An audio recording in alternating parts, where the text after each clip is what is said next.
ইবনে আব্বাস রাদিয়াল্লাহু তাআলা আনহুর মত অনুযায়ী 3 ভাগ করা উত্তম, তবে এটা আবশ্যক নয়। আপনি 1 ভাগ নিজে খাবেন, 1 ভাগ আত্মীয় স্বজন প্রতিবেশীদের দিবেন, আরেক ভাগ গরিব দুঃখীদের মাঝে বন্টন করে দিবেন, এটা উত্তম, কিন্তু এটা আবশ্যক নয়। পুরো গোশত যদি আপনার লেগে যায় আপনি ভোগ করতে পারেন, আর যদি আপনার কাছে অতিরিক্ত গোশত থাকে এটা আপনি আত্মীয়দের দান করুন, গরিব আত্মীয়দের আপনি উপহার দিন, গরিব মিসকিনদের সুবিধা বঞ্চিত মানুষদেরকে আপনি এগুলো দান করুন। কারণ সূরাতুল হজ্জের 28 নম্বর আয়াতে আল্লাহ তাআলা বলেছেন, ফাকুলু মিনহা ওয়া আত'ইমুল বাঈসাল ফাকির, তোমরা কুরবানির এই গোশত নিজেরাও খাও এবং অভাবী লোকদেরকে দাও। এবং সহিহ বুখারীতে আল্লাহ রাসূল সাল্লাল্লাহু আলাইহি ওয়াসাল্লামের একটি বর্ণনা, আল্লাহ রাসূল সাল্লাল্লাহু আলাইহি ওয়াসাল্লাম বলেছেন, কুলু ওয়া আত'ইমু ওয়াদাখিরু, অর্থাৎ কুরবানির গোশত তোমরা খাও, ওয়া আত'ইমু মানে অন্যদের খাওয়াও, ওয়াদাখিরু এবং তোমরা এটাকে প্রিজার্ভ করে রাখো বা জমা করেও রাখতে পারো। অর্থাৎ আপনি চাইলে ফ্রিজে রাখতে পারবেন, আপনি পরবর্তীতে খেতে চাচ্ছেন আপনি রাখতে পারবেন ইনশাআল্লাহ। সো উত্তম হচ্ছে 3 ভাগ করে 1 ভাগ নিজে খাওয়া, 1 ভাগ আত্মীয় স্বজনদের প্রতিবেশীদের দেয়া এবং 1 ভাগ অভাবী সুবিধা বঞ্চিত গরিব মিসকিনদের মাঝে বন্টন করে দেয়া। এবং অবশ্যই যাদের সামর্থ্য আছে আপনারা বেশি বেশি কুরবানি করুন, এবং এই কুরবানির মধ্য দিয়ে আমরা অনেক প্রান্তিক জনগোষ্ঠী, সুবিধা বঞ্চিত মানুষ, তাদের কাছে আমাদের সহায়তাগুলো পৌঁছে দিতে পারবো। আজ আমরা আলোচনা করব কুরবানির পশুর গোশত কিভাবে বন্টন করতে হবে, কয় ভাগে ভাগ করতে হবে সে বিষয়ে। সূরাতুল হজে আল্লাহ সুবহানাহু ওয়া তাআলা ইরশাদ করেছেন, ফাকুলু মিনহা ওয়া আত'ইমুল বাঈসাল ফাকির। অন্য আয়াতে তিনি ইরশাদ করেছেন, ফাকুলু মিনহা ওয়া আত'ইমুল কানিআ ওয়াল মু'তার, যার অর্থ হলো তোমরা কুরবানির পশুর গোশত থেকে নিজেরা খাও এবং তোমাদের প্রতিবেশী, আত্মীয় স্বজন বা যারা দুস্থ নন এ ধরনের মানুষদেরকে খাওয়াও, হাদিয়া দাও, এবং যারা দুস্থ অসহায় গরিব মানুষ তাদেরকে দান করো। এই আয়াত থেকে 3টি ভাগ করার ব্যাপারে একটি নির্দেশনা পাওয়া যায়, ইঙ্গিত পাওয়া যায়। সেজন্য বেশিরভাগ উলামায়ে কেরাম বলেছেন কোরবানির পশুর গোশতকে 3 ভাগে ভাগ করা মুস্তাহাব এবং উত্তম। যারা 1 ভাগ নিজের জন্য রাখবেন, আরেক ভাগ প্রতিবেশী, বন্ধুবান্ধব, আত্মীয় স্বজন তাদেরকে খাওয়াবেন, আরেক ভাগ গরিব এবং অভাবী মানুষদেরকে দিবেন। কেউ যদি 3 ভাগ পুঙ্খানুপুঙ্খরূপে না করতে পারেন, নিজের ভাগে একটু বেশি রয়ে গেল, দানটা একটু কম করলেন, তাহলে সেক্ষেত্রে কোনো প্রকার সমস্যা নেই, এর জন্য চিন্তিত হওয়ার কোনো কারণ নেই।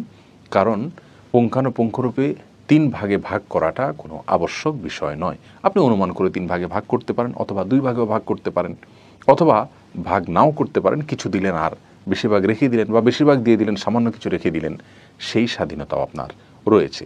যার কারণে কয় ভাগে ভাগ করব সেটা পুঙ্খানুপুঙ্খরূপে হলো কি না সে বিষয়গুলো নিয়ে আমাদের দুশ্চিন্তা করবার কোনো কারণ নেই। এ প্রসঙ্গে আরেকটি মাসআলা আমাদের জানা দরকার, তা হলো আমরা যারা কোরবানির গোশত রেখে দিব বা নিজেরা খাওয়ার জন্য রাখব, সেই কোরবানির গোশতগুলোকে 3 দিনের বেশি রাখা জায়েজ আছে কিনা এ নিয়ে একটি ধোঁয়াশা আমাদের সমাজে আছে। মূলত সহিহ বুখারীর একটি হাদিস থেকে এরকম একটা নির্দেশনা পাওয়া যায় যেখানে নবী আলাইহিস সালাম 3 দিনের বেশি রেখে কোরবানির পশুর গোশত খেতে নিষেধ করেছেন। কিন্তু সেই নিষেধাজ্ঞাটি পরবর্তীতে তিরমিজি এবং আর অন্যান্য হাদিসের কিতাবে বর্ণিত বিশুদ্ধ একটি হাদিস দ্বারা রহিত হয়েছে। নবী আলাইহিস সালাম পরিষ্কারভাবে আগের সে বিধানের রহিত হওয়ার বিষয়টি জানিয়েছেন। যার কারণে 3 দিনের বেশি যদি কেউ রেখে খেতে চান কোরবানির গোশত, তাহলে সেটি সম্পূর্ণরূপে এখন জায়েজ রয়েছে, এবং এটা নিয়েও কোনো প্রকার বিভ্রান্তিতে থাকার কোনো কারণ নেই। অতএব কোরবানির পশুর গোশত আমরা 3 ভাগে ভাগ করার চেষ্টা করব, অনুমান করলেই ইনশাআল্লাহ বিদিনিল্লাহ মুস্তাহাবের উপর আমল হয়ে যাবে। আলহামদুলিল্লাহ। প্রিয় দর্শক, আল্লাহ সুবহানাহু ওয়া তাআলা পবিত্র কোরআনুল কারীমের মধ্যে বলছেন, ফাকুলু মিনহা ওয়া আত'ইমুল বাঈসাল ফাকির, তোমরা নিজেরা কোরবানির গোশত খাওয়াও, গরিব মিসকিনকে দাও। নবীজি সাল্লাল্লাহু আলাইহি ওয়াসাল্লামের ব্যাপারে আব্দুল্লাহ ইবনে আব্বাস রাদিয়াল্লাহু তাআলা আনহু বলছেন, আল্লাহর নবী নিজে কোরবানির গোশত খেয়েছেন, আল্লাহর নবী নিজে কোরবানির গোশত বিতরণ করেছেন, তার নির্বাচিত ব্যক্তিদের মধ্যে আল্লাহ রাসূল গরিব মিসকিনকেও কোরবানির গোশত দিয়েছেন এবং কখনো জমিয়ে খেয়েছেনও। তো এখন কথা হচ্ছে, কোরবানির গোশত আল্লাহ রাসূল বলছেন খাওয়াও, জমাও, সহিহ হাদিস। তো নবীজি সাল্লাল্লাহু আলাইহি ওয়াসাল্লাম খেতে বললেন, খাওয়াইতে বললেন, জমাইতে বললেন। মনে রাখতে হবে, কোরবানির গোশত বন্টন করা এটা আল্লাহ রাসূলের একটি সুন্নাহ, কেউ মুস্তাহাব বলেছেন। তো এখন কোরবানির গোশত কেউ যদি বিতরণ না করে তার কোরবানি হবে কিনা? অবশ্যই কোরবানির পশুটা তিনি কেন কোরবানি করেছেন, আল্লাহর সন্তুষ্টির জন্য যদি হয়ে থাকে তার কোরবানি অবশ্যই কবুল হবে। গোশত যদি পুরোটা তিনি বাড়িতে বসে খেয়েও ফেলেন, তার কোরবানির সমস্যা হবে না, তবে এটা কোরবানির দাবি না। এজন্য রাসূল আকরাম সাল্লাল্লাহু আলাইহি ওয়াসাল্লাম নিজেও বিলিয়েছেন।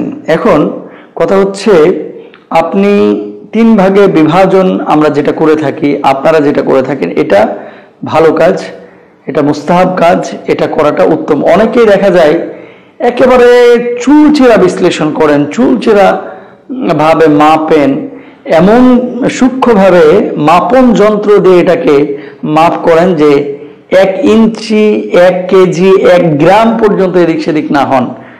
এই বিষয়টা অনেকেই করে থাকেন, এটা ভালো দিক। তবে যেমনটা মনে করা হয় যে যদি কম বেশ হয় তাহলে হয়তো বা কোরবানি হবে না, বিষয়টা এরকম না। অনেক ফ্যামিলিতে দেখা যায় কোরবানি করেছে ছোট্ট একটা ছাগল, যেটা গোশত হয়েছে 6.5 কেজি, মানুষ ওই ফ্যামিলিতে 26 জন। উনি যদি 3 ভাগ করে তাহলে ওনার পরিবারের জন্য কি গোশত থাকবে? একবার খাওয়া যথেষ্ট হবে না। তো এমন ক্ষেত্রে উনি যদি পুরো ছাগলটা নিজের বাড়িতে রেখে খেয়ে ফেলেন, কোনো সমস্যা নাই কোরবানির। আর জমানোর বিষয়টা অনেকে বলে থাকেন ফ্রিজ আপ করা, এটা কোরবানির গোশতের জন্য জায়েজ নাই, এটা মিথ্যা কথা। এই ধরনের কোনো হাদিস আল্লাহ রাসূল বলেন নাই যে ফ্রিজে গোশত রাখলে, যদিও ফ্রিজ ছিল না, কিন্তু জমানোর কথা তো আল্লাহ রাসূল নিজে বলেছেন। সুতরাং কেউ যদি জমিয়ে ফ্রিজ আপ করে অথবা শুকিয়ে শুটকি করে কয়েকদিন যদি খেতে চায় খেতে পারে, কোনো সমস্যা নেই। আর আত্মীয় স্বজনকে আমরা যদি গোশত বিতরণ করি, দেখুন তাহলে একটা এই বছরের কোরবানিকে কেন্দ্র করে একটা হৃদ্যতা সৃষ্টি হয়, একটা সম্পর্ক সৃষ্টি হয়, একে অপরের সাথে দেখা সাক্ষাৎ হয়, এটা একটা ভালো দিক। আর গরিব মিসকিনকে আপনারা যদি দেন, আমরা আনন্দ উদযাপন করি, গরিব মিসকিনেরও তো আনন্দ করা উচিত। এখন ঢাকা শহরে 550 থেকে 600 টাকা গরুর 650 থেকে 500 টাকা গরুর গোশতের কেজি। তো গরিব মিসকিন অনেকে সারা বছরে একদিনও কিনতে পারেন না। আপনি যখন এই গরুর গোশত অথবা ছাগলের গোশত তাদের মাঝে বিতরণ করবেন, অবশ্যই তাদের হৃদয়টা আন্দোলিত হবে, তারা আনন্দিত হবেন।